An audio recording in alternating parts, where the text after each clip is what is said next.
حضرت مالک بن دینار فرماتے ہیں میں توبہ کرنے سے پہلے بہت بڑا شرابی تھا، میری 2 سال کی بیٹی تھی، میں شراب پینے لگتا تھا تو میری شراب گرا دیتی تھی، کہتی ابا میں تجھے گناہ نہیں کرنے دوں گی۔ 2 سال کی بیٹی، فرماتے میری بد نصیبی دیکھو میری بیٹی فوت ہو گئی۔ ایک رات میں خواب دیکھتا ہوں کہ دوزخ جنت کے فیصلے ہو رہے ہیں، قیامت قائم ہو گئی ہے، کے لیے دوزخ کا حکم آ گیا۔ میرے پیچھے ایک بڑا سا اژدہا، بڑا سا سانپ بھاگنے لگا، فرماتے ہیں میں دوڑتا جا رہا ہوں، ایک بزرگ نظر آئے، میں نے کہا مجھے بچانا، کہنے لگے بیٹا میں کمزور ہوں، میں نہیں بچا سکتا۔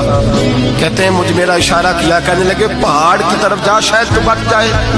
کہتے ہیں میں پہاڑ کی طرف جا رہا تھا تو وہاں سے بیٹی آ رہی تھی، میری بیٹی دوڑتی آئی، میری گود میں بیٹھی اور ازدے سے کہنے لگی دفع ہو جا، تو میرے ابو کو نہیں جلا سکتا۔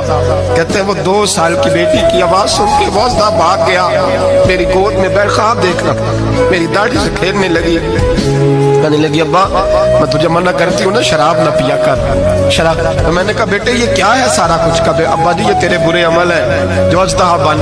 تو بزرگ کون تھے؟ کہنے لگے بیٹے ابا جی وہ آپ کا نیک عمل ہے، پر وہ کمزور بڑا تھا آپ کو بچا نہیں سکا۔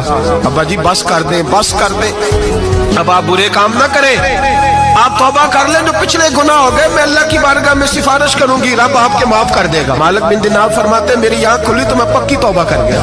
بیٹیاں تو بخشوانے آئی ہیں دنیا میں، بخشوانے، اور یہاں لوگ فخر کرتے ہیں، فخر سے بتاتے ہیں، کہتے ہیں میرے بیٹے کے 15 رشتے ہیں، شاید مجھے قرآن دازی کرنی پڑے، شرم کر، حیا کر۔ لوگیوں کی بیٹیوں کے بارے میں اس طرح کے انداز اختیار کرتا ہے، تو گناہ کرتا ہے پھر اس پر تو پھولتا نہیں سماتا، اور تو پھر تجھے حیا نہیں آتی۔ لوگ ٹیس کرتے ہیں، میں نے دیکھا ہے، ان کے بھائی کو تکلیف دیتے ہیں، ان کے باپ کو تکلیف دیتے ہیں، اذیت پہنچاتے ہیں۔ ڈرنا چاہیے، گناہ کرتے ہو پھر فخر بھی کرتے ہو، شرم آنی چاہیے۔